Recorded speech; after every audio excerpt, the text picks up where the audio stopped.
જય વસાવડાના તમામ વિડીયોનો એક જ ઓફિશિયલ ખજાનો એટલે પ્લેનેટ જેવી યુટ્યુબ ચેનલનો જલસો. તો જલ્દી લાઈક કરો, સબસ્ક્રાઇબ કરો અને બેલ આઇકન પ્રેસ કરી ઓલ સિલેક્ટ કરો, જેથી તમે જોઈ શકો અમારા વિડીયો સૌથી પહેલા.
નમસ્કાર.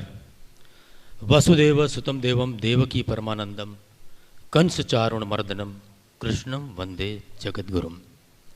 વસુદેવનો પુત્ર નંદકુંવર કૃષ્ણ, દેવકીનો પરમાનંદ, યશોદાનો કાનુડો, ગોપીઓનો કનૈયો, સખાઓનો કાંજી, કંસનો સંહારક, મહાભારતનો સારથી કૃષ્ણ, ગોવિંદ, માધવ, કાળિયો ઠાકર જેવા સહસ્ત્ર નામો અને એટલા જ પ્રસંગો સાથે આપણી સંસ્કૃતિમાં હવેલી પંથીના બાળ સ્વરૂપથી માંડી શ્રીનાથજી સુધીના વિવિધ સ્વરૂપે અને નામે પૂજાય છે, સ્મરાય છે, મનાય છે, ભજાય છે.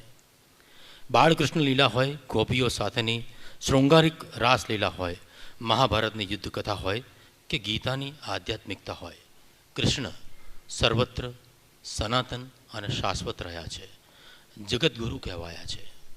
અને એવા શ્રી કૃષ્ણને વંદન સાથે આજના આ અદ્ભુત શબ્દાનુસંધાનને આપ સૌને ચરણે સમર્પિત કરું છું. કૃષ્ણનું ગુજરાત સાથેનું ધાર્મિક અને સાંસ્કૃતિક અનુસંધાન ભારતના અન્ય કોઈ પણ રાજ્યો કરતાં કદાચ સૌથી વધુ મજબૂત છે. ભરવાડ રબારી હોય કે વૈષ્ણવો હોય, દ્વારકા, શામળાજી કે ડાકોર જેવા ધાર્મિક સ્થળો હોય કે પ્રણામી, ઇસ્કોન કે વૈષ્ણવ જેવા કૃષ્ણ સંપ્રદાયો હોય, જન્માષ્ટમીની ઉજવણી ગુજરાત અને ગુજરાતીઓ માટે મન હૃદય સાથે સંકળાયેલો ઉત્સવ છે.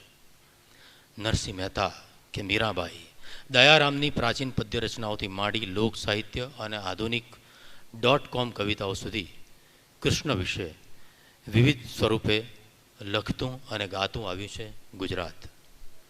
તો રાસ સ્વરૂપે ગુજરાતના લોકનૃત્યમાં પણ વણાયેલ છે કૃષ્ણ. હરીન્દ્ર દવેના માધવ ક્યાંય નથી મધુવનમાં કૃષ્ણ અને માનવ સંબંધોથી માંડી જય વસાવડાના JSK જેવા અનેક પુસ્તકો થકી તમામ પેઢીના સાહિત્યકારો દ્વારા પાનાઓ ભરીને કૃષ્ણ વિશે વિવિધ પાસાઓ વિશે સતત લખાતું રહ્યું છે, અર્થઘટન થતું રહ્યું છે, ચર્ચાઓ થતી રહી છે. આપણા સાહિત્ય કોઈ પણ અવસ્થામાં જેને માણી શકાય એવું અદ્ભુત ચરિત્ર, એટલે કદાચ આપણા ઋષિમુનિઓએ એને 16 કળાનો ભગવાન કીધો હોય છે. એટલા માટે બધા માટે ચાલે, બધા સંજોગોમાં હાલે, બધા સમયમાં ચાલે.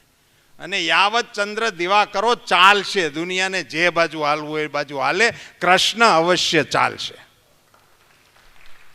એને મન ભરીને માણવાનો અવસર સાહિત્ય અકાદમીના માધ્યમથી રાજ્યની સરકારના આ અધિકારીઓ અને પદાધિકારીઓએ આપણી વચ્ચે આપણને ઉપલબ્ધ કરાવ્યો છે. અને આવા લબ્ધ પ્રતિષ્ઠિત વક્તાઓ આપણે માટે ઉપલબ્ધ થયા છે એ બદલ પુનશ્ચ એમનો આભાર માનીને વિરમું છું. વંદે માતરમ.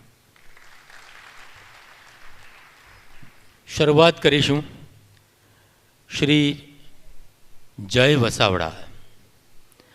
જય વસાવડાના નામમાં જ જય છે, જયકાર છે. અને એટલે જ કદાચ એમના માટે કહી શકાય કે એ શબ્દોથી નહીં પણ શબ્દો એમનાથી ઓળખાય છે. એમ વાત થતી હોય છે કે જયભાઈએ આવું લખ્યું કે જયભાઈ આવું બોલ્યા.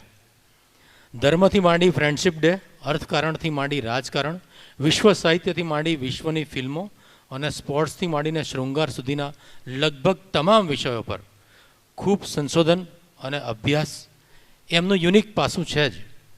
પણ આ સમગ્ર ભંડારને યોગ્ય રીતે રસદાર શૈલીમાં પોતાના અર્થઘટન અને મંતવ્યો સાથે પ્રસ્તુત કરવું એ એમનું આગવું કૌશલ્ય છે. માત્ર લેખન દ્વારા નહીં, વક્તવ્ય દ્વારા પણ આ જ્ઞાન ભંડારને સુયોજિત રીતે રજૂ કરી શકે એને જીનિયસ કહેવાય. આ જીનિયસ જય વસાવડાની હોમ લાઇબ્રેરીમાં 15,000થી વધુ પુસ્તક અને 5,000થી વધુ ડીવીડીઓ છે. આ ખજાનો છે એટલે જ એમના બ્લોગ પ્લેનેટ જેવીને સૌથી વધુ હિટ્સ મળે છે. વિશ્વભરમાં વિવિધ વિષયો પર પ્રવચન માટે એમને આમંત્રણ મળે છે. એમના જય હો પુસ્તકની 8,000થી વધુ નકલ વેચાય છે.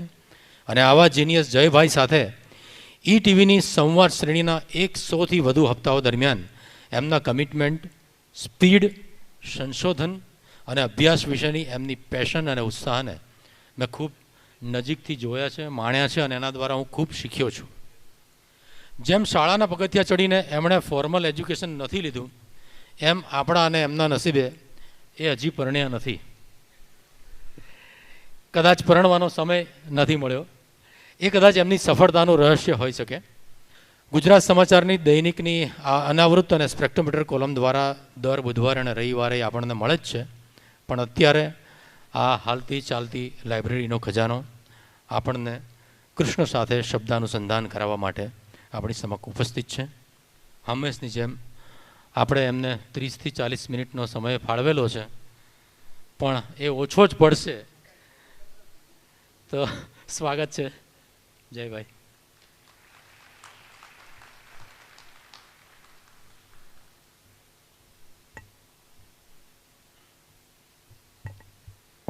પૂર્ણ પુરુષોત્તમના જન્મ દિવસે પુરુષોત્તમથી આપણી શરૂઆત થઈ, આનાથી વધારે સારો સમન્વય શું હોઈ શકે? અને મિત્રો, બહુ સરસ કંપનીમાં જે બેસવા મળે ને જન્માષ્ટમીની સાંજે, અમે કાઠિયાવાડીઓ બધા જન્માષ્ટમી આમ તો બહાર ન નીકળીએ. દીપકભાઈએ કહ્યું બહુ નમ્રતાપૂર્વક કે સંવાદના એપિસોડ વખતે હું ઘણું શીખ્યો છું, પણ મેં બહુ ભાવપૂર્વક ટેલિવિઝનની દુનિયામાં ખૂબ કામ કર્યું. પણ એ કામની અંદર જેમની સાથે બેસવાની મજા આવે, મહાજન પંથે યસ્ય સહ એવું આપણે સંસ્કૃતમાં કહેવાયું છે, જેમના પંથે થોડા ડગલા ચાલવાની મજા આવે એવા દિગ્દર્શક તરીકે દીપકભાઈ મને મળ્યા. અને 2 જ વખત હું જન્માષ્ટમીની રાત્રે મારી આ જિંદગીની અંદર બહાર નીકળો છું. એક વખત મારા વાંચકોએ ઓર્કુટ કોમ્યુનિટીની અંદર મિટિંગ બોલાવેલી ને એમ કહેલું, પહેલી વાર બધા વાંચકને મારે ફેસ ટુ ફેસ મળવાનું હતું. ત્યારે ઓનલાઈન દુનિયા પણ નવી નવી હતી, હજી ફેસબુકનો જન્મ નહોતો થયો. એ જમાનાની અંદર હું એકવાર જન્માષ્ટમીએ બધા નવરા હતા એટલે બહાર નીકળો, પણ રાતના પાછો પહોંચી ગયો તો વોલ્વોમાં બેસીને. પણ જન્માષ્ટમીની રાત મેં અમદાવાદમાં ગુજારી હોય એવો પહેલો જે સમન્વય થયો એ આ દીપકના પ્રકાશને કારણે આભારી છે.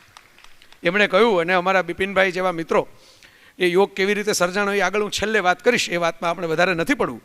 પણ આ રાજેન્દ્ર શુક્લની કવિતાઓ જેવું છે કે અહીં સુધી પહોંચ્યા પછી એટલું સમજાય છે કોઈ કશું કરતું નથી. આ બધું તો થાય છે. એટલે આ કેમ થાય છે એ આપણે જાણી નથી શકતા, પણ થાય છે ખરું એ હકીકત છે. મને બહુ આનંદ છે. કૃષ્ણ ઉપર આખા ગુજરાતમાં હું કોઈને ઓથોરિટી માનતો હું તો એ ભાગેશભાઈ છે. અને એની બાજુમાં બેસવાય મળે તોય કૃષ્ણને જન્મદિવસે આપણે ધન્ય થાય એવી વાત છે. મીરાની જેમ મને મળજો એવું તો સંગ્રહમાં લખે શીર્ષકમાં. અને યોગેશભાઈને તો માણતા માણતા મોટા થયા હોય એવી વાત છે. અને એવી વાત છે કે જિંદગીમાં પહેલી ઓડિયો કેસેટ કોઈના વક્તવ્યની સાંભળી હોય તો એ શાહબુદ્દીન રાઠોડની સાંભળેલી. આ કૃષ્ણે અહીં સુધી પહોંચાડી દીધો કે આ બધો સાંભળવાવાળો શ્રોતા, વાંચવાવાળો વાંચક એ તમારી સામે અત્યારે આ કાર્યક્રમના ઓપનિંગ બેટ્સમેનની જેમ બોલવા માટે આવ્યો. એ પ્રતાપ એનો છે ને એને જે કરવું હોય એ ઘણું કરે રાખે છે. એ મેં કીધું એમ સમાપન વખતે હું એ વાતની તમારી સાથે શેરિંગ કરીશ. જેમ ફેસબુકમાં આપણે ફોટા શેર કરીએ ને એમ હું મારો અનુભવ શેર કરીશ. પણ મિત્રો, મારે જે વાત કરવી છે, જેના માટે હું અહીં ઉપસ્થિત થયો છું, કાનુડો આપણને બધાને વહાલો લાગે. હું રૂપાલા સાહેબ સાથે સહમત છું. આ SMS આવ્યો ત્યારે મને આ જ ખૂંચ્યું. આપણે કૃષ્ણને યુદ્ધેશ્વર કહીએ અને યુથેશ્વર પણ કહીએ, પણ આ ટફોરી ક્યાંથી થઈ ગયું એ મને સમજાયું નહીં. કૃષ્ણ જેની વાત છે એની એક મજા છે, એની એક મિજાજ છે, એની એક મસ્તી છે. તમે સાહેબ વિશ્વભરની અંદર તમે ભગવાનની વાત બેઘડી ભૂલી જાઓ. સાહિત્ય સર્જનની વાતમાં જો પડો તો વિશ્વભરના સાહિત્યની દુનિયાની અંદર એક ચરિત્ર, એક જ, મને એક ચરિત્ર એવું શોધીને બતાવો કે જે ચરિત્રની નામે બે ઘટનાઓ નોંધાયેલી હોય, ચીર હરવાની અને ચીર પૂરવાની. એક્સ્ટ્રીમ છે, બે એક્સ્ટ્રીમ છે. બે અંતિમો વચ્ચે ઉભેલો સંતુલનનો લય એટલે કૃષ્ણ. એને ખબર છે work while you work and play while you play. સખીઓ સાથે મસ્તી મજાકની મોસમ હોય, તમારી મિત્રો સાથે તમારે આનંદ કરવાનો હોય, ત્યારે તમે મજાકમાં ચીર હરી લો, એ માફ છે. પણ જ્યારે સમાજની વચ્ચે કોઈ સ્ત્રીનું ચીરહરણ, કોઈ છેડતી, કોઈ સ્ત્રીનો વિનયભંગ થતો હોય, ત્યારે ચીર પૂરવા એ પણ તમારી પ્રાથમિક ફરજમાં આવે. આ દેશને શીખવાડનાર આઇકોન જે છે એ કૃષ્ણ છે. એટલે ન તો તમારે મસ્તી ઉપર પ્રતિબંધ મૂકવાનો છે અને ન તો મસ્તીને એટલી સસ્તી કરવાની છે કે તમારા દેશની સ્ત્રીને ઘરની બહાર નીકળતા તકલીફ પડે. એ કૃષ્ણનો સંદેશ છે. આ આપણી નજર સામે છે. હું ઘણીવાર વિચારતો હું, રૂપાલા સાહેબ, એવો ઘણીવાર મને વિચાર આવે ને તમને થતો હશે, તમે અમરેલીથી બધે પહોંચ્યા આટલી લાંબી યાત્રા કરીને, એમ અમારે આ રખડપટ્ટી થઈ આટલી બધી, એમાં એટલો મને સાદો એક વિચાર આવે કે આપણે ત્યાં, હું રોડ ઉપર નીકળું એટલે આ મને સમજાય કે કાયદો તોડવો ને એને લોકો પરાક્રમ માને છે. કાયદો તોડવો એને પરાક્રમ માને છે. એટલે ક્યાંક એમ લખ્યું હોય કે આ ફૂલ તોડવાની મનાઈ છે, તો મેં આ નિરીક્ષણ કરેલું છે કે ફૂલ ખીલવવાની મહેનત કોઈ નહીં કરે પોતાના ઘરના આંગણે, પણ જ્યાં મનાઈ છે એના પાટિયાની નીચે કૂદકો મારીને ફૂલ તોડીને લઈ આવીને એમ કહેશે જોયું મેં કેવું પરાક્રમ કરીને બતાવ્યું. અહીં મનાઈનું પાટિયું હતું તો લઈને લઈ આવ્યો. કૃષ્ણને જો આપણા જીવનમાં આપણે ચરિતાર્થ કરવા હોય ને, વૃંદાવનની અંદર રાસલીલા રચી છે એણે, બાંસુરીના તાલે ગોપીઓને બોલાવી છે અને પોતે ગોપાલ કહેવાય છે, ગોપાલક, જેનું કામ જ ગોવંશની રક્ષા કરવાનું છે, જેને ગોવંશની સાથે તો ઉછેર થયો છે જેનો, ગોપાલ તરીકે. આ કૃષ્ણ અરિષ્ટ નામનો એક ગોધો, એક બળદ, એક સાંઢ, ગોવંશનો જ અરિષ્ટ, અરિષ્ટનેમી કૃષ્ણ માટે લખાયેલો શબ્દ છે, ભાગવતમાં શબ્દ છે અરિષ્ટનેમી, અરિષ્ટનો શત્રુ. અરિષ્ટ નામનો ગોધો છે, ત્યાં ધમાલ કરે છે, ખરી પછાડે છે, તોફાન કરે છે. અને સાહેબ, જે ગોવંશ પ્રતિપાલક ગણાય એવા કૃષ્ણએ શિંગડેથી પકડીને ગોળ ગોળ ફેરવીને અરિષ્ટ નામના ગોધાનો ઘા કરીને ફેંકીને એનું મૃત્યુ નિપજાવીને કહે છે કે ચાલો આપણે રાસલીલા ચાલુ રાખો. આ કૃષ્ણનો 21મી સદીના ભારત માટે, 21મી સદીના ગુજરાત માટે સંદેશ છે કે તમારો આનંદ, તમારું જીવન, તમારું પ્રેમ, તમારું કુટુંબ, જો તમે ઉત્તમ રીતે તમારું કામ કરતા હો અને કોઈ પણ તમને નડતો હોય, તમારી જ્ઞાતિનો હોય, તમારી પ્રકૃતિનો હોય, તમારી ટીમનો મેમ્બર હોય, તમારી સાથે જોડાયેલો વ્યક્તિ હોય, પણ જો એ તમારા આનંદમાં અને તમારા નિયમમાં, તમારા કાયદામાં, તમારા નીતિમાં ખલેલ પહોંચાડે છે, તો એને શિંગડેથી ગોળ ગોળ ફેંકીને ફગાવી દેવો એ તમારો ધર્મ છે. કૃષ્ણ એ ન્યાય, નીતિ અને નિયમના પ્રતિપાલક છે. ન્યાય, નીતિ અને નિયમ. જેટલા યુદ્ધો લડ્યા, જેટલું ખોટું કર્યું, હસ્તિનાપુરની અંદર એટલું કપટ કર્યું કે દુર્યોધને જ્યારે મરતી વખતે એમ કહ્યું કે તમે આ કર્યું, તમે આ કર્યું, તમે આ કર્યું, ત્યારે આકાશમાંથી દેવતાઓએ, મહાભારત એવું લખે છે, દુર્યોધન ઉપર પુષ્પવૃષ્ટિ કરી. દુર્યોધને લિસ્ટ ગણાવી દીધું. કૃષ્ણ ચૂપચાપ ઉભા રહ્યા, જવાબ ન આપ્યો દુર્યોધનને. મરતી વખતે દુર્યોધને આ વાત કરી. પણ સાહેબ, વિચારવાની વાત એટલી જ છે કે સરદાર પટેલ અને કૃષ્ણ, બે વ્યક્તિત્વ ભારતની અંદર એવા થયા કે આ બે વ્યક્તિત્વોએ જીવનની અંદર તમે એમ કહી શકો કે અનેક પ્રકારની તરકીબો કરી, યુક્તિઓ કરી, અનેક પ્રકારની ચાલાકીઓ કરી, અનેક પ્રકારની કૂટનીતિઓ કરી, પણ એમાંનો એક પણ ફાયદો એમણે પોતાના જીવનમાં લીધો નથી. તમે વિચાર કરજો. આ માત્ર ને માત્ર ધર્મ સંસ્થાપના અર્થાએ કર્યું. સરદારે એવું લખેલું એક પત્રની અંદર કે રજવાડાઓને એકત્ર કરવા માટે મેં જે કંઈ કૂટનીતિઓ અજમાવી છે ને, એ જો મારી મિલકતો વધારવા માટે હું કરું ને તો મારે ફાંસીએ લટકી જવું પડે. પણ આ દેશને એક બંધારણને એક ધ્વજ નીચે મૂકવા માટે આ કરવું પડે. એ કૃષ્ણએ કરીને બતાવ્યું છે આપણને. અને એટલે મને બહુ ગમતું ચરિત્ર, મને અત્યંત ગમતું ચરિત્ર, જેની બાંસુરીનો નાદ મને કાનમાં સંભળાયા કરે, રૂવાળે વાગ્યા કરે, એવું આ ચરિત્ર છે. કારણ કે એની અંદર આટલી ફેસિનેટિંગ રેન્જ છે સાહેબ. Is a man of rainbow. મેઘધનુષનો ઈશ્વર છે.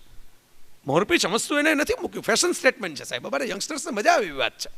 બધા મુગટ પહેરીને બેઠા હોય ત્યારે તમે એક વધારે મુગટ પહેરીને બેસો, એમાં ફાયદો શું થાય? મુગટ ભેગો મુગટ દેખાય નહીં. પણ એક રસ્તે પડેલું મોરપીત તમે મુગટમાં ખોસી દો ને એટલે તમારી એક સ્ટાઇલ આઇકોન તમે બનીને એમને બેસો ને પછી 50 રાજાઓની વચ્ચે કે 5000 રાજાઓની વચ્ચે લોકો મુગટ ન ગોતે સોનાનો, પણ એક એની ઉપર લહેરાતું મોરપીચ શોધતા ફરે. આ કૃષ્ણની તરકીબ છે. Tall, dark and handsome. સાહેબ, તમે જેને વેસ્ટર્ન લિટરેચરની અંદર ધ ફેસિનેટિંગ મેલ કહેવામાં આવે, ધ એટ્રેક્ટિવ મેલ, કેવો પુરુષ છે, આકર્ષે. કોણ આકર્ષે? સ્ત્રીઓને આકર્ષક લાગે એવો પુરુષ કયો? ટોલ, ડાર્ક એન્ડ હેન્ડસમ, શ્યામ સુંદર. સાહેબ, જે જમાનામાં ટોલ, ડાર્ક એન્ડ હેન્ડસમ લખાતી ભાષાનો ઉદ્ભવ નથી થયો, કારણ કે અંગ્રેજી ભાષા છે એ 1000 વર્ષ જૂની નથી. ઈસવીસન 1200માં અંગ્રેજી ભાષા મોનેસ્ટરીની અંદર ક્યાંક ક્યાંક લખાતી બોલાતી શરૂ થઈ અને આપણા સ્વરૂપે પહોંચી શેક્સપિયરથી ગળાતી ત્યાં લગીમાં તો 19મી 20મી સદી આવી ગઈ. ટોલ, ડાર્ક એન્ડ હેન્ડસમ શબ્દોના ઉદ્ભવ નહોતા થયા એ જમાનાનો આ શ્યામ સુંદર પોતાની મુરલીવાલા તાને દુનિયાને નચાવી રહ્યો છે. તમે વિચાર કરો. એની એટલે હું કહું છું, હું તો મેં એક વખત લખેલું કે he is a man of every season, man of vision. દરેક ઋતુનો ઈશ્વર છે, દરેક એનું એક પોતાનું વિઝન છે. Is evolution, revolution and solution. A revolution છે, જ્યાં કંઈક ખોટું થતું હોય ત્યાં ક્રાંતિ કરવાનો પડકાર ફેંકવા નીકળે છે. એ ઇવોલ્યુશન છે, નવું વિકાસ કરતો જાય છે, જ્યાં છે ત્યાંથી આગળ. કૃષ્ણએ સાહેબ જિંદગીમાં જે માઇગ્રેશન કર્યું છે ને, તમને એનો અંદાજ ન થાય કેટલું માઇગ્રેશન કર્યું છે ને, કેટલા ફરતા રહ્યા છે, કેટલું છોડતા રહ્યા છે. Growth factor.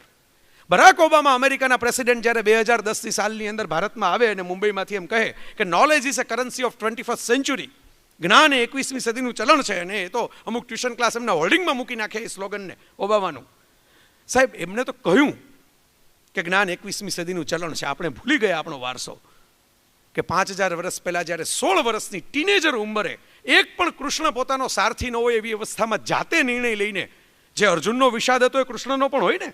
અર્જુને જો પિતામહને મારવાના હતો તો કૃષ્ણએ સગા મામાને મારવાનો હતો મથુરા નગરીની અંદર. આપણે ભૂલી જઈએ છીએ. કૃષ્ણ એફર્ટલેસલી એટલા કામ કરે છે ને, કેટલાક સારો ક્રિકેટર હોય ને તમને ખબર જ ન પડવા દે કે કેટલી મહેનત કરી છે ક્રિકેટનો શોટ ફટકારવામાં, અને એફર્ટલેસલી સિક્સર લગાવી દે. આપણને એમ લાગે કે આ બહુ ઇઝી છે, પણ એ જ પીચ ઉપર આપણે રમવા જઈએ તો આપણને દડોય ન દેખાય.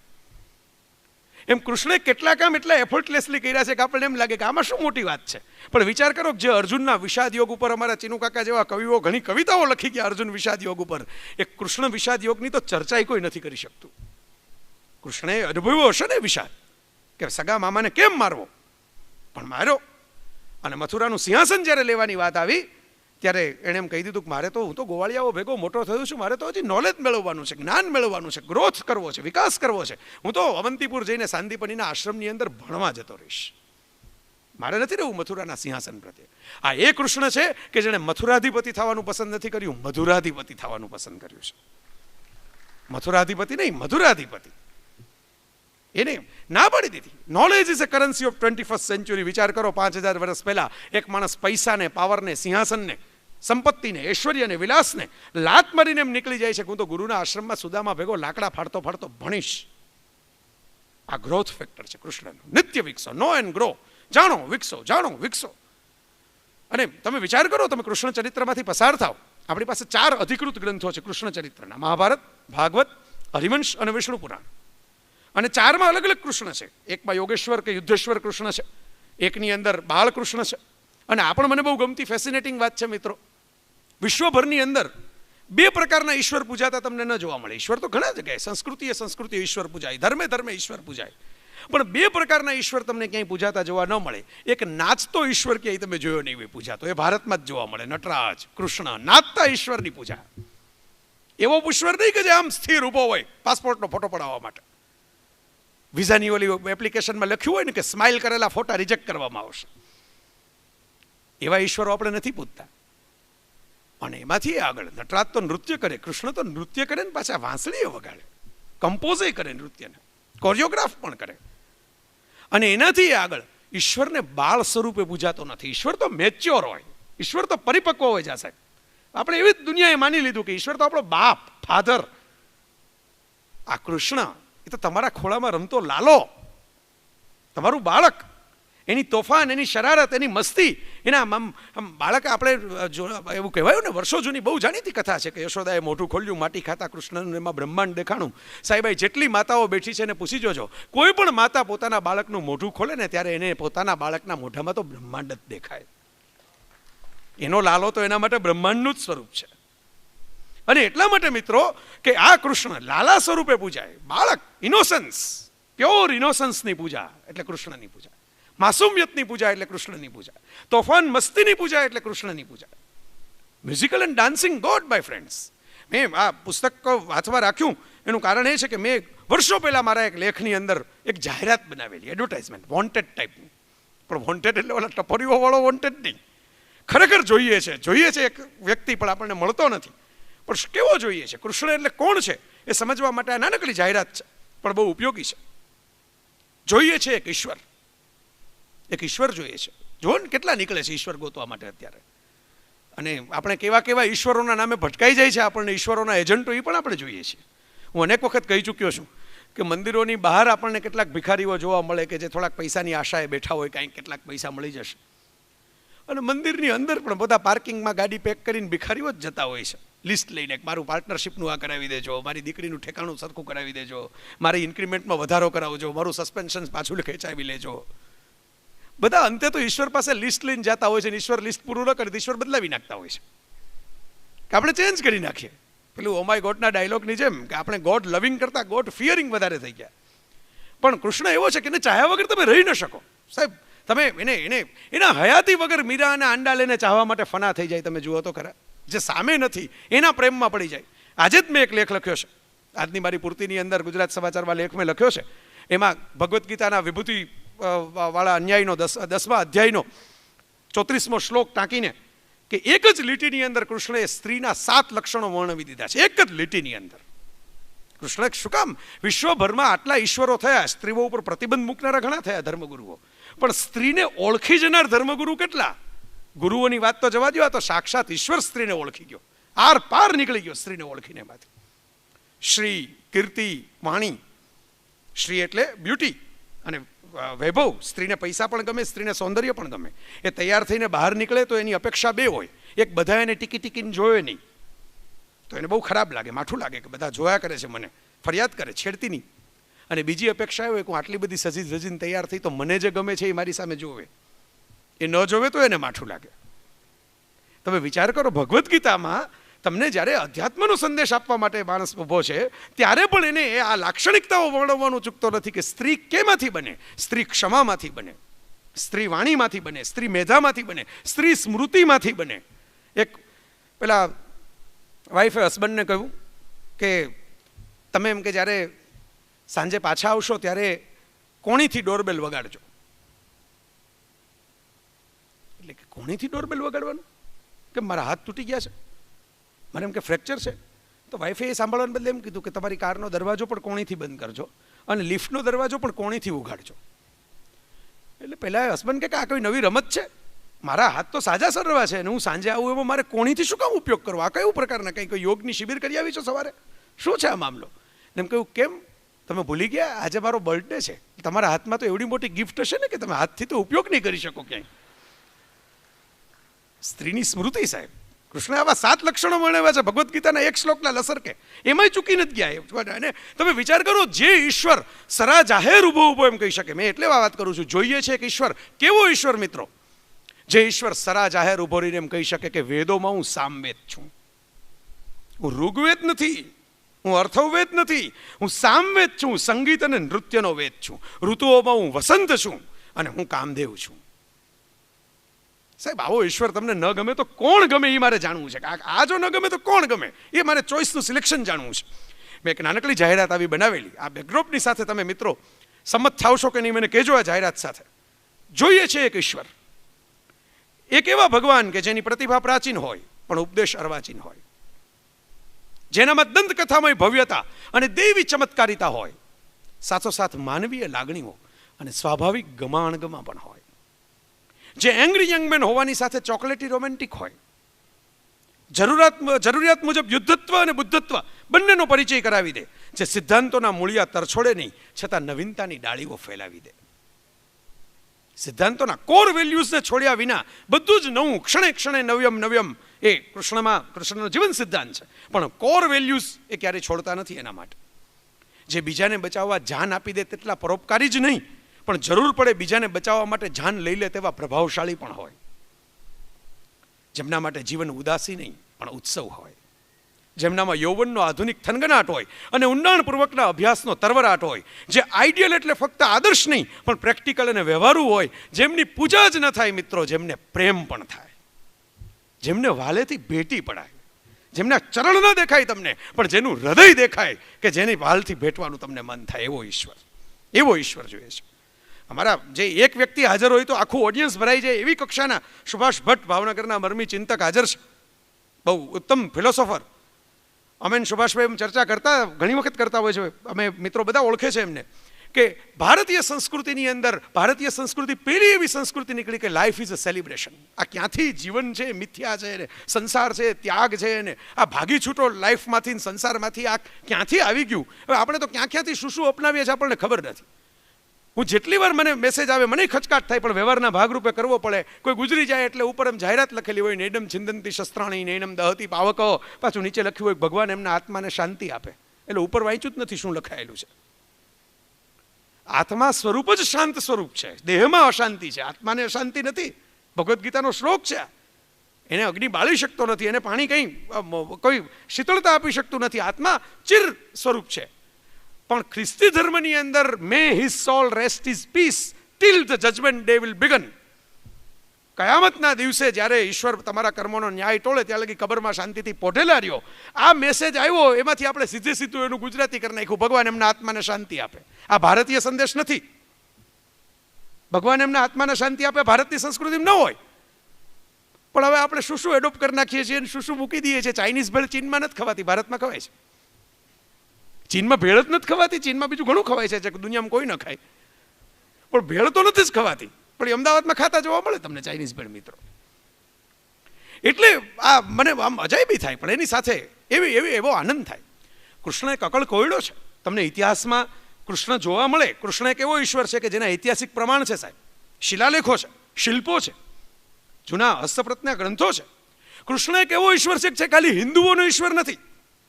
આજે જ મારા એક વાચકે ફેસબુક ઉપર લખ્યું છે, અમીન નામના વાચકે, કે યદા યદા ધર્મસ્ય ગ્લાનિર્ભવતી ભારત અભ્યુત્થાનમ એમ એણે લખ્યું છે. ભારતની વાત કરી છે. એટલે ભારતમાં રહેનારા દરેક ભારતીય માટે કૃષ્ણ છે.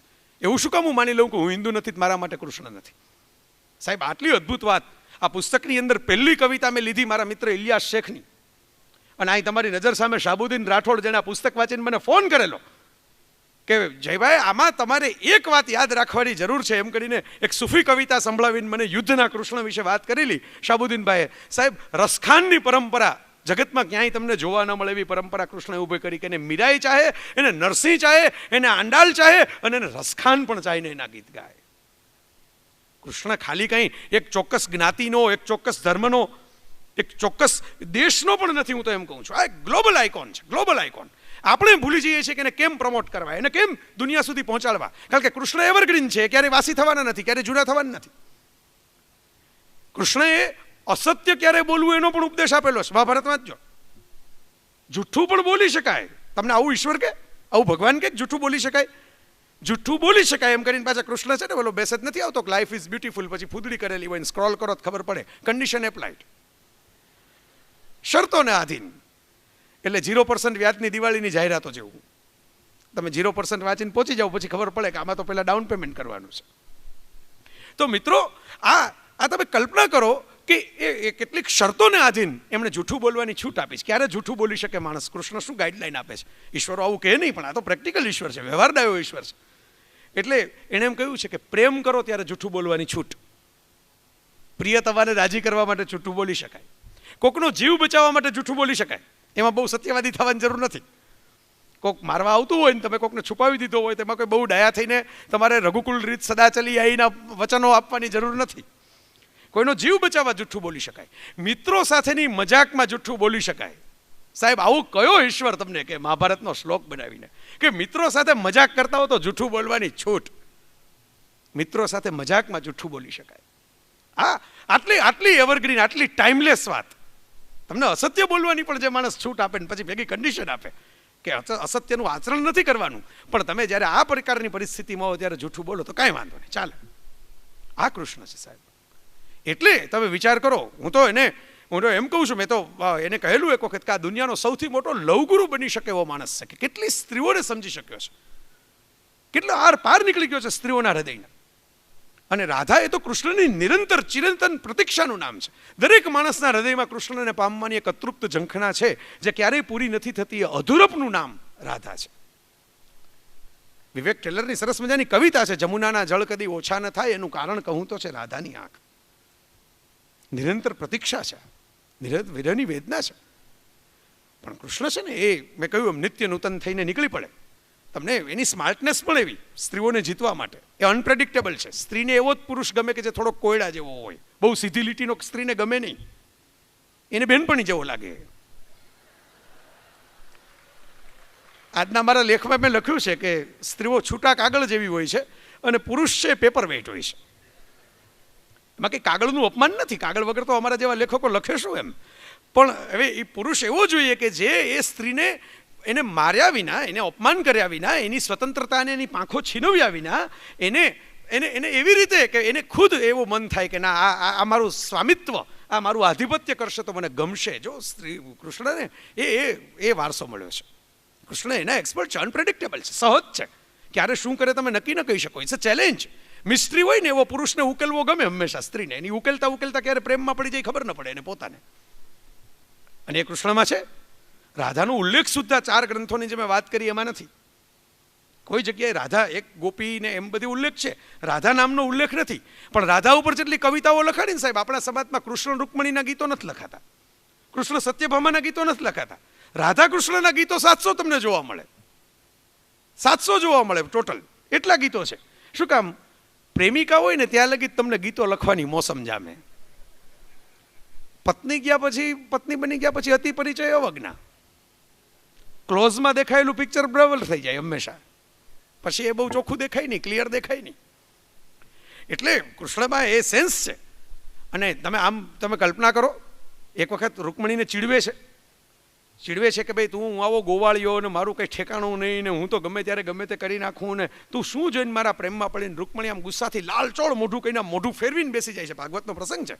અને કૃષ્ણ એના ખોળામાં માથું નાખીને સૂઈ જાય છે. અને કૃષ્ણ એમ કહે છે કે પોતાના પતિની નિંદા થતી જોઈને જે પત્નીનું મોં ગુસ્સામાં રાતુચોળ થઈ જાય, એ પત્નીનું એવું મોં જોવું એ પતિના માટે જીવનનું શ્રેષ્ઠ સૌભાગ્ય છે કે મને આવી પત્ની મળી કે જે મારી ટીકા નથી સાંભળી શકતી, એમાં ગુસ્સાવાળી થઈ જાય છે. સત્યભામાને લઈને પારિજાતનું ફૂલ માગ્યું સત્યભામાએ, એમાં તો છે કે ઇન્દ્ર લગી પહોંચી ગયા લડવા માટે, આખું વૃક્ષ લઈને આવ્યા. એટલે સ્ત્રીઓને સરપ્રાઈઝ ગિફ્ટ પણ આપતી રહેવી. એકાદું ફૂલ માગે ત્યારે ના પાડો, પણ આખું વૃક્ષ લઈ આવી દેવું કોક દી રાતના આવીને. અને દેવોની માતા અદિતિના કવચ કુંડળ લેવા માટે જાય જ જ્યારે પાછા નરકાસુરને હરાવીને નરકાસુર પાસે પડ્યા હોય છે કૃષ્ણ, ત્યારે અદિતિ આશીર્વાદ માગવાનું કહે છે. હવે જોજો, કૃષ્ણ છે ને એ તો બહુ સ્માર્ટ એલિમેન્ટ છે. તમે એને પામી ન શકો, એનો તાગ પૂરેપૂરો મળે નહીં તમને. એટલે કોઈ પણ માણસ આશીર્વાદ માગવાનું કહે તો એમ કે ને કે ભાઈ એમ કે મને આ આપો, મને આ આપો. સત્યભામા સાથે હોય છે એટલે કૃષ્ણ પત્નીને આગળ કરીને એમ કહે છે કે મારા પત્ની સત્યભામાને ચિર યૌવન રહે અને એમનો રસ મારામાં ટકી રહે એવા આશીર્વાદ આપો. એટલે હું ભલે ને ઘરડો થાઉં પણ સત્યભામા યુવાન હોય તો મને કંઈ વાંધો જ નથી, અને એમનો રસ મારામાં ટકવો જોઈએ. આ તો ઓફિશિયલ છે, આ કંઈ મારું ઘરનું બનાવેલું નથી. આ સ્માર્ટનેસ છે કૃષ્ણની. અને એટલે કૃષ્ણની રેન્જ વાઇડ છે સાહેબ. એ જ માણસ અકર્તા, કર્તા, કર્મ, સંભૂતિ, દર્શન, સાંખ્ય એની વાત પણ કરી શકે, અને એ જ માણસ હાથમાં મુરલી લઈને તમારી સાથે નાચી પણ શકે. એ જ માણસ હાથમાં સુદર્શન ફેરવી શકે. આપણે ત્યાં કેટલાક લોકો એવું માને કે કૃષ્ણ થવું એટલે તમારે બહુ ડાયા ડમરા થઈને એક જગ્યાએ ઠાવકા થઈને બેસી જવું. એ તો જાહેર જીવન ચાલે નહીં સાહેબ. ઘણા અહીંયા બેઠા છે જાહેર જીવનના મિત્રો, અને આમે બેઠા છે જાહેર જીવનના મિત્રો. જાહેર જીવન ચાલે ત્યારે જ્યારે તમને શિશુપાલને ઓળખતા આવડવો જોઈએ, શિશુપાલને ઓફિશિયલ વોર્નિંગ આપતા આવડવી જોઈએ. 100 ગાળો એનાથી વધારે નહીં. અને વોર્નિંગ આપ્યા પછી જો શિશુપાલ દોઢ ડાયો થાય તો સુદર્શન ફેરવતા આવડવું જોઈએ, તો જાહેર જીવન ચાલે.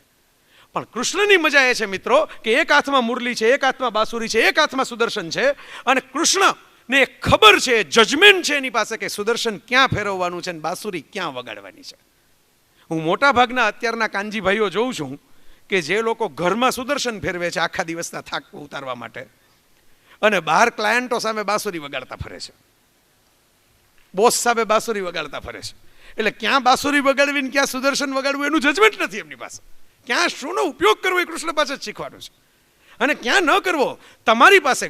દરેક યુવાનોને કૃષ્ણનો એક મેસેજ છે કે તારે ગાંડી ઉતારું ઉંચકવાનું છે, તારે તૈયાર થવાનું છે. એટલે મોટિવેશનલ સ્પીચ, મોટિવેટર આખી દુનિયામાં થઈ ગયું. મોટિવેશન 21મી સદીનો જાણે આમ મંત્ર થઈ ગયો કે પૈસા કમાવા માટે મોટિવેશનલ સ્પીકર. સાહેબ વિશ્વની સૌથી પહેલી મોટિવેશનલ સ્પીચ ભગવત ગીતા, ભગવાનના મોઢે ગવાયેલું ગીત.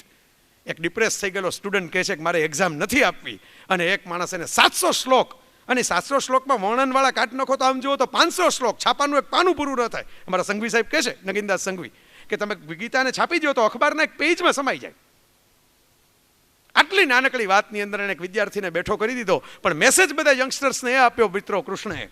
મેસેજ બહુ ક્રિસ્ટલ ક્લિયર છે કૃષ્ણનો. અને મેસેજ શું છે? એ મેસેજ એ છે કે ગાંડીવ તારે ચલાવવાનું, ગાંડીવ ચલાવવાનું સામર્થ્ય તાળે કેળવવાનું. તું જો ગાંડીવ ચલાવતા શીખીશ તો હું તારો રથ ચલાવીશ, પણ તારા વતી સુદર્શન કે ગાંડીવ નહીં ચલાવું. मैं तुम्हें प्रेरित करता हूं, मैं तुम्हारी लड़ाई लड़के नहीं देता, હું તમારા વતી યુદ્ધ લડી નહીં દઉં ઓન બિહાફ ઓફ યુ. આપણે એવા ઈશ્વરો જોતા હોય છે કે જે આપણા વતી લડી દે. આ એ ઈશ્વર નથી સાહેબ. કેટલી રેન્જ છે. બહુ ફટાફટ હું આ બધામાંથી પસાર થઈ રહ્યો છું, કારણ કે મારી પાસે જે સમય છે, મેં શરૂ કર્યું ત્યારે 9:40 શરૂ કરેલું, અને અત્યારે મારી ઘડિયાળ મુજબ 10:06 થઈ છે. એટલે હું જાહેરમાં કહી દઉં, એટલે 26 મિનિટ થઈ છે, અને 40 મિનિટમાં મારી પાસે 14 મિનિટ છે. અને આ કહેવામાં મને કોઈ ક્ષોભ કે સંકોચ નથી, કારણ કે કૃષ્ણ ટાઈમિંગના માણસ છે. કૃષ્ણએ જીવનમાં જેટલું કર્યું ને એટલું જો ટાઈમિંગ જાળવ્યું ન હોત તો કર્યું જ ન હોત. જો એક જગ્યાએ બેઠા રહ્યા હોત ને, આ જીવનમાં યાદ રાખવા જેવું છે, કૃષ્ણ જેટલું ફર્યા ને એટલું આપણે ફરીએ ને તોય માન થઈ જાય. શું કામ? બાપના પૈસે બનેલી મથુરાની અંદર નથી રોકાવું, બાપનો વારસો નથી લેવો, તૈયાર ભાણે ફેક્ટરીમાં નથી બેસવું, પણ મારા કાંડે ગુજરાત આવીને સોનાની દ્વારકા બનાવવી છે. ને એવી બનાવવી છે કે એક રાધા કદાચ છૂટી ગઈ હોય તો રેલવેના પાટા ટીક ટીન્ટીની બોટલ નથી શોધવાની તમારે, પણ બીજી એવી તમારું વ્યક્તિત્વ નિર્માણ કરવાનું છે, એવી તમારી સોનાની દ્વારકા બનાવવાની છે કે રૂકમણી કોક તમને લવ લેટર લખે. આ આપઘાતના સમાચારો જે છાપામાં આવે છે ને, રિઝલ્ટ આવે પહેલા આપઘાત, પરિણામ આવે પછી તો તમને નબળો વિચાર આવે. એટલે હું હસતા હસતા કહું છું, રૂપાલા સાહેબ તમે તો બધા જીવનના અનુભવી માણસો છો, આટલા બધા વલ્લભભાઈ બેઠા છે, એમણે વલ્લભભાઈને ખ્યાલ છે. હું ઘણીવાર કહેતો હોઉં છું કે આ પ્રેરણા યુવાનોએ રાજકારણી મિત્રો પાસે લેવા જેવી છે કે આખા ભારતના ઇતિહાસમાં ચૂંટણી હારવાના કારણે કોઈ રાજકારણી આપઘાત કર્યો. આટલા આશાવાદી બનવું જીવનમાં, આટલા એવરગ્રીન બનવું ક્યારેય ન થાય. શું કામ? પોઝિટિવ સ્પિરિટ છે કે નહીં, આ ચૂંટણી તો બીજી આવશે જીવનમાં. આપણે પબ્લિકની વચ્ચે જઈને પબ્લિકને ફેસ કરવાની છે. ચૂંટણી તો આવે ને જાય. અમારા યુવાન મિત્રો જેને બહુ નબળા વિચારો આવે જ ને એને હું આ કહું કે તમારે યુદ્ધના મેદાનમાં જઈને યુદ્ધને ફેસ કરવાનું છે, ભાગીને જ છૂટવાનું. લોકો શું કહેશે? સબસે બડા રોગ ક્યાં કહેંગે લોગ, સબસે બડા રોગ. આ જે નક્કર મિત્રો આપણી પાસે આવ્યા છે ને, એટલા માટે આવ્યા છે કે એમણે આ વાત સ્વીકારી લીધી કે નહીં, હું મારે શું કરવું છે એના ઉપર ધ્યાન આપીશ, હું કર્મ કરતો જઈશ. હું આ રૂપાલા સાહેબને તો વ્યક્તિગત રીતે હું વર્ષોથી ઓળખું છું, એમને બહુ ભાવ, એમનો પ્રેમ ઝીલવાનું મને સૌભાગ્ય મળ્યું છે. એમના જીવનમાં મેં જોયું છે કે ચૂપચાપ કર્મ કરતા જવાનું, ફળ આવે ત્યારે આવે, ન આવે ત્યારે આપણે ફળની આશાએ કર્મ નથી કરતા. કર્મ એ જ આપણો સ્થાયી ભાવ છે, અને કર્મ એ જ આપણો આનંદ સ્વભાવ છે, માટે કરતા રહેવું. આને વ્યક્તિત્વ નિર્માણ કહેવાય, આને શેપ ઓફ પર્સનાલિટી કહેવાય. આ કૃષ્ણમાં છે, કૃષ્ણમાં આ વસ્તુ છે. એ કર્મનું પેલું કર્મણ્યવાધિકારસ્તે મા ફલેશું કદાચનના અનુવાદ જ ગુજરાતીમાં એવા બધા થયા. ગાંધીજી આમ તો આખી ગીતાને એક શબ્દમાં સમાવી દીધી, અનાસક્તિ યોગ કહીને, પણ અનુવાદો એવા થયા વિચિત્ર આપણે ત્યાં કે બધા એમ કીધું કર્મ કરો પણ ફળની આશા ન રાખો. એટલે આમ પહેલા એન્ટ્રી પોઈન્ટમાં જ હારી જવાનું આપણે, કે હવે ફળ જ નથી મળવાનું તો ક્યાં આપણે કર્મ કરવા જાય. હવે દીપકભાઈ આમંત્રણ આપ્યું, પણ હવે અહીંયા જાવ ને પછી કઈ ફળ તો મળે નહીં, કોઈ કંઈક વાત તો કરે નહીં, આપણું કોઈ સાંભળે નહીં, તો કોણ ધક્કો ખાય ત્યાં રાજકોટથી અમદાવાદ જવાનો. મિત્રો આ સંસ્કૃત તો વાંચો ક્યારેક ભાગ્યેશભાઈની જેમ. તમે સંસ્કૃત વાંચો તો તમને ખ્યાલ આવશે અધિકાર નામના શબ્દનો આશા ક્યાંથી અનુવાદ થાય મને તો હજી નથી સમજાતો. બરાબર, ફળ ઉપર તારો અધિકાર નથી, તારો હક ફળ ઉપર નથી. તમે સરસ મજાનું ગુલાબ લ્યો, સરસ મજાની ચોકલેટ લ્યો, હું તો હસતા હસતા કહું છું ચોકલેટને બદલે સુખડીએ લ્યો. ચોકલેટ દેવાવાળા 100 જણા હશે તો વચ્ચે એક સુખડી દેવાવાળો આખી જિંદગી યાદ રહેશે, ઓલો સુખડીવાળો મેળામાં ક્યાંક મળી જશે, દેખાશે, મનમાં આવશે. તો તમે ગુલાબ લ્યો, ચોકલેટ લ્યો, સરસ મજાનું ડિનર પ્લાન કરો, એના પૈસા ખર્ચો, ચોકલેટ ખવડાવી પણ દો, બરાબર, ગુલાબ તમારે ટેબલ ઉપર મૂકી પણ દો, પણ તમે પ્રપોઝ કરવા માટે આટલું જ કરી શકો ભાઈ. પછી હરણ કરવા જાઓ તો રાવણ થઈ જાઓ, આનાથી વધારે ન કરી શકાય આપણાથી. આ કર્મ કરવું તમારા હાથમાં છે. સારા કપડાં પહેરો, સારું પરફ્યુમ છાંટો, 2 વખત દાઢી કરો અરીસામ જોઈ જોઈને, આ કર્મ કરવું તમારા હાથમાં છે. પણ પછી કોઈ છોકરી પ્રપોઝલ રિજેક્ટ કરે તો એ કર્મનો સ્વીકાર ન થાય તો એ તમારા હાથમાં નથી, એનો અધિકાર શરૂ થાય ત્યાં. એટલે હું ગુજરાતીમાં ને બદલે આમ અંગ્રેજી ગુજરાતી મિક્સ કરીને આજની યુથની લેંગ્વેજમાં સમજાવું તો ઝડપથી સમજાઈ જાય ગીતાનો શ્લોક. કર્મ કરવામાં પેશન રાખવું, પણ પરિણામનું ટેન્શન ન રાખવું, એટલે જીવનમાં ક્યારેય ડિપ્રેશન આવે નહીં. આટલી સિમ્પલ ને આટલી મજબૂત વાત છે. પેશન રાખવાનું, પેશન પૂરેપૂરું કરવાનું, લેખ તો દિલથી લખવાનો, પણ પછી અડધી જગ્યાએ છાપાઓ બહાર ન પડે ને અડધી જગ્યાએ ફેરિયાઓ ન આવે ને અડધી જગ્યાએ પૂર્તિઓ પણ ન નખાય તો એમાં બહુ મૂંઝાવવું નહીં તો થાય. આપણે લેખ લખતી વખતે મજા કરીને એ 2 કલાક તો આનંદમાં ગયા ને, લેખ લખાણો તો ત્યારના એ 2 કલાકની મજા સાહેબ જગતમાં કોઈ તમને આપી નથી શકવાનું. એ તમારી પોતાની ડિપોઝિટ થઈ ગઈ, એ તમારું પેશન. હવે ન છપાય તો બહુ ટેન્શન નહીં રાખવાનું, એટલે ડિપ્રેશન ન આવે ને બીજો લેખ લખાવા માંડે.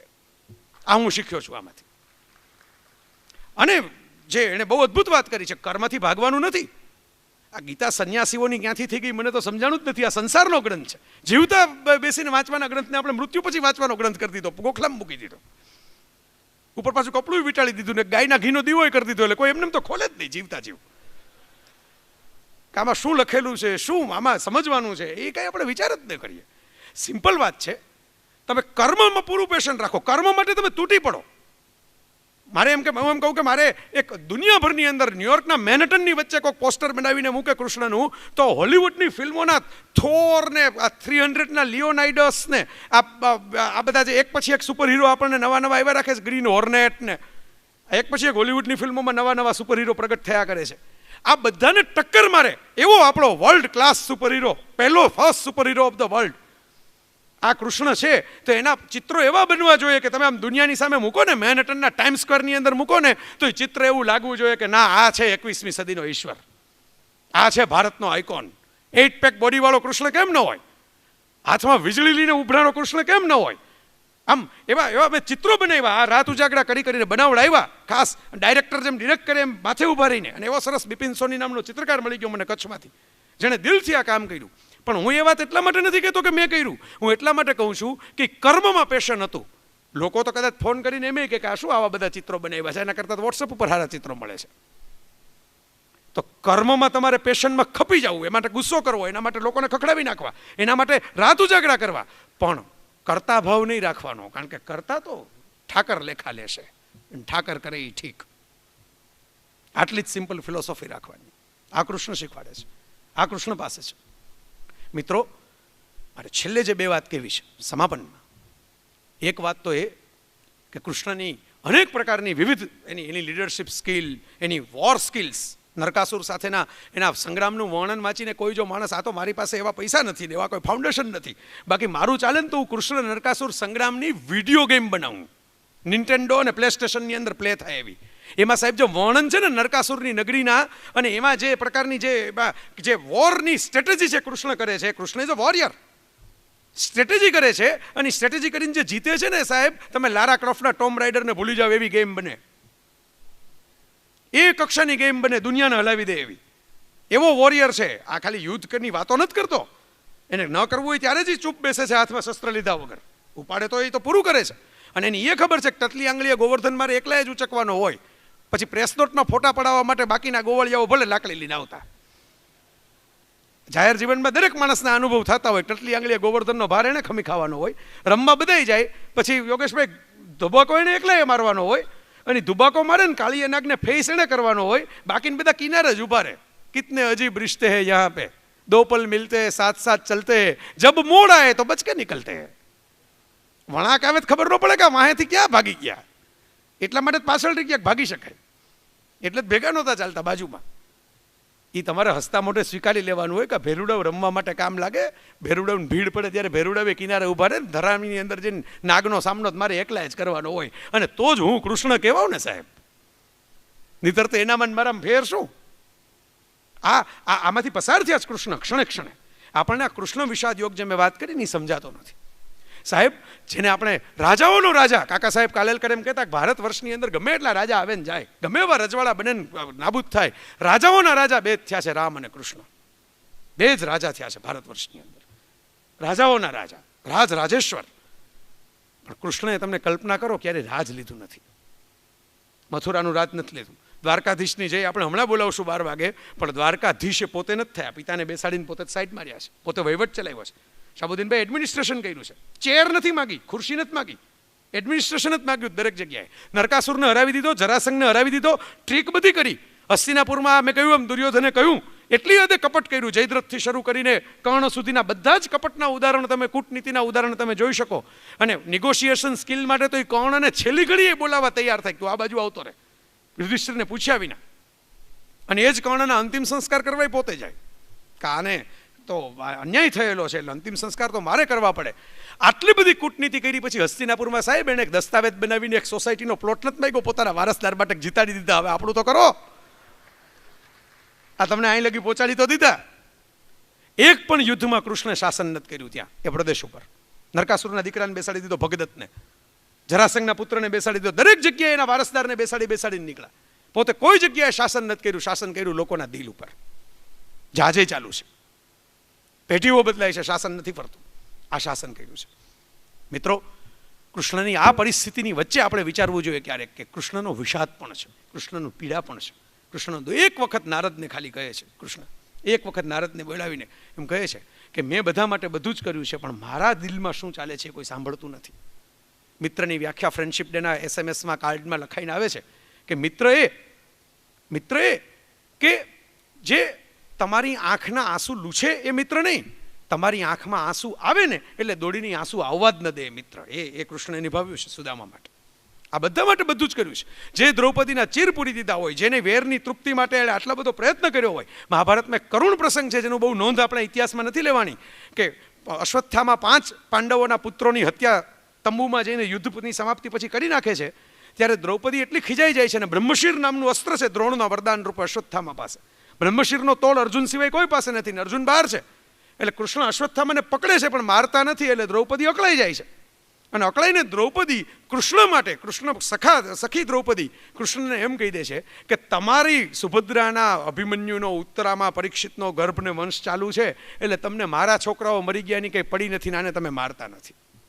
સાહેબ, અમુક વખતે તમે ઉપર હો ને, તમે દુનિયાની વચ્ચે ઊભા હો ને, તમે જાહેર સ્ટેજ ઉપર ઊભા હો ને, તમે લાઇમલાઇટની ફોકસમાં હો ને, ત્યારે તમે અમુક નિર્ણયો શું કામ નથી લઈ શકતા એ તમે જાહેરમાં કોઈને કહી નથી શકતા એવું ખોલીને કે આ મારાથી કેમ નથી થઈ શકતું, આ શું કામ હું નથી કરી શકતો. અને ત્યારે કોઈક દ્રૌપદી તમારી ઉપર ભરોસો કરવાને બદલે તમારા આટલા વર્ષોની ફ્રેન્ડશિપના જવાબમાં છેલ્લે એમ અકળાઈને કહી દે કે તમને તો તમારામાં રસ છે, તમારા છોકરાને બેસાડવો છે એટલે તમે આ નથી કરતા. સાહેબ, કૃષ્ણ પાસે કોઈ જવાબ આપતા નથી, ચૂપચાપ ઊભા રહે છે, મૌન, ખામોશી. ખુલાસાઓ ક્યારેય ન કરો એવું પ્રેથરનું સરસ કોટ છે. કારણ કે મિત્રોને એની જરૂર નથી ને શત્રુઓ એ માનવાના નથી. મિત્રોને એની જરૂર નથી અને શત્રુઓ માનવાના નથી. મને હું ઘડિયાળમાં ધ્યાન રાખીને જ ઊભો છું એટલે ચિંતા કરતા નહીં તમે. મારી જે સમય મને આપ્યો છે એમાં જરાય દિલચોરી નહીં કરું સાહેબ, એટલે તો જાહેરમાં કહું છું. પણ મારે આ વાતની ગ્રાફ તમારા સુધી લેવો છે. હું તમને 2 મિનિટની અંદર, ભાગવતની કથાઓ તો 7 દિવસ ચાલે, પણ હું તમને 2 મિનિટની અંદર કહી દઉં કે સાહેબ તમે ખાલી એંગલ બદલાવો, પરસેપ્શન બદલાવો, કૃષ્ણની કથા કેવી થઈ જાય તમારા માટે. એ વેદનાની કથા છે, પીડાની કથા છે, એકલતાની કથા છે, એ પ્રહારની કથા છે, અભિશ્રાપની કથા છે, એ સંઘર્ષોની કથા છે. એ કૃષ્ણને તમે શરૂ કરો જ્યાંથી એ શરૂ કરે છે. જેલની અંદર જન્મ થાય, મેટર્નિટી હોસ્પિટલમાં નહીં, મહેલમાં રહેનારો બાળક, ટોપલાની અંદર એને એક જ રાતમાં છૂટા પડી જવું પડે પોતાની સગી માતાથી. તોફાની રાત્રે ટોપલામાં બેસીને મુસાફરી કરે, ત્યાંથી બીજા મા બાપ સાથે રહે, ત્યાંથી તોફાન મસ્તી કરે, માખણચોર કહેવાય, ગોવાળીઓ કહેવાય, ધૂળમાં રમે, રાક્ષસો સામે લડે. એ બધો મુકાબલો કરતા કરતા કંસને મેં વાત કરી એમ 16 વર્ષની ઉંમરે મારવા જવું પડે. સગા મા બાપ મળે તો એની સાથે રહી ન શકાય, પાલક મા બાપ સાથે રહી ન શકાય. જે પહેલી ફર્સ્ટ લવ, પહેલા પ્યાર લાયે જીવન મેં બહાર, એવી સાબુની એક જાહેરાત આવતી વર્ષો પહેલા. એ ફર્સ્ટ લવ જે હોય એનો એવો ચાર્મ હોય કે એ તમે આજીવન ભૂલી ન શકો. એ ફર્સ્ટ લવને તમારે છોડી દેવો પડે, ગોપીઓને છોડી દેવી પડે, સખીઓને છોડી દેવી પડે, મિત્રોને છોડી દેવા પડે, બીજી વાર ક્યારેય ગોકુળ વૃંદાવન ન જાઓ એવી હાલતમાં તમારે આગળ નીકળી જવું પડે. કારણ કે તમારે ઉપર ને ઉપર ચડતા જવાનું છે.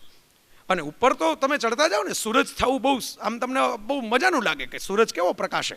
પણ સાહેબ, સૂરજ હિલિયમથી હાઇડ્રોજન, હાઇડ્રોજનથી હિલિયમનું રોજ રૂપાંતર કરીને અંદરથી ભળભળ બળતો હોય ને, ત્યારે તમારા મારા ઘરમાં રોશની આપી શકે. એના માટે એણે તો આખું બળવું પડે. એ મથુરાથી નીકળીને દ્વારકા આવે, ગુજરાતની અંદર આવે, અને ગુજરાતની અંદર આવીને પણ પછી એને ચેનથી કંઈ ચેન કી નીંદ સોએ ઓર આરામ કિયા એવું તો કંઈ છે નહીં કૃષ્ણના જીવનમાં. ખાધું પીધું રાજ કીધું, ધ એન્ડ ફેમિલી ફોટોગ્રાફ, આવું તો બન્યું નથી. પોતાના દીકરાને પ્રદ્યુમનને શંબર નામનો રાક્ષસ ઉપાડી જાય, પોતાની માથે સમંતક મણીનું આળ આવે, સત્રાજીત યાદવ ખાતર એને જવું પડે, એમાંથી રીંછ સાથે લડવું પડે, એમાંથી પત્નીઓ મળે, જાંબવતી. કૃષ્ણના નામે જે વર્ણાશ્રમની બહુ ચુસ્ત હિમાયત કરતા હોય છે ને, મારે કહેવું છે કે કૃષ્ણએ પોતાના જીવનમાં વર્ણાશ્રમનું ક્યારેય પાલન નથી કર્યું. અસુર પુત્રી ઉષાને લડીને શિવની સામે પોતાની કુલવધુ બનાવી છે, અનિરુદ્ધની પત્ની તરીકે અસુર પુત્રીને. અને જાંબવતી વનવાસી રીંછની દીકરીને પોતાની પત્ની બનાવી છે. સાહેબ, કૃષ્ણ સાથે ક્યારેક કોફી પીવા જેવી છે તો તમને આખો સમજાય. ખાલી 2-4 શ્લોક ગોખી નાખો તો ન સમજાય, 2-4 મેસેજ સીધે સીધા કોપી પેસ્ટ કરો તો ન સમજાય. ક્યારેક કોફી પીવા બેસો, એક રિસેપ્શન નથી થયું એના લગ્નનું, અને છતાંય બાંસુરી વગાડીને હસતો રહ્યો છે અને પ્રેમ કરતો રહ્યો છે.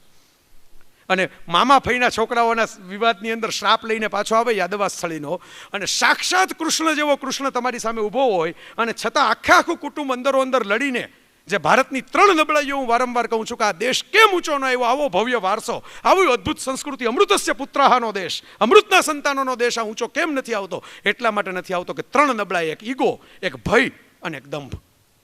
ગીતામાં લખ્યું છે, આમાં આ બુકના છેલ્લા પાને શું શ્લોક મૂકવો એમ માનીને મેં છેલ્લા પાને લખ્યું. એ કર્મેન્દ્રાણી સંયમ્ય વાળો જે શ્લોક છે, ભગવદ્ ગીતાના અધ્યાય 3 શ્લોક 6, જે પરાણે ઇન્દ્રિયોનો દમન કરી મનમાં ભોગનું ચિંતન કરે છે એ મૂર્ખ દંભ કરે છે. આટલો ક્લિયર કટ વાત, ક્રિસ્ટલ ક્લિયર. અને તમારું કુટુંબ ફના થઈ જાય સાહેબ તમારી નજર સામે યાદવા સ્થળી. જેમ જન્મ તમારો બહુ સૌભાગ્યવાળો નથી, એમ તમારું મૃત્યુ પણ વીર મૃત્યુ નથી. જરા એટલે અવસ્થા, વૃદ્ધાવસ્થા સંસ્કૃતમાં, એના પારધીના તીરથી પીપળાના તમે થોડાક હતાશ થઈને, થોડાક થાકીને બેઠા છો કે હવે આ મારા પરિવારને કદર ન થઈ કે હું શું છું.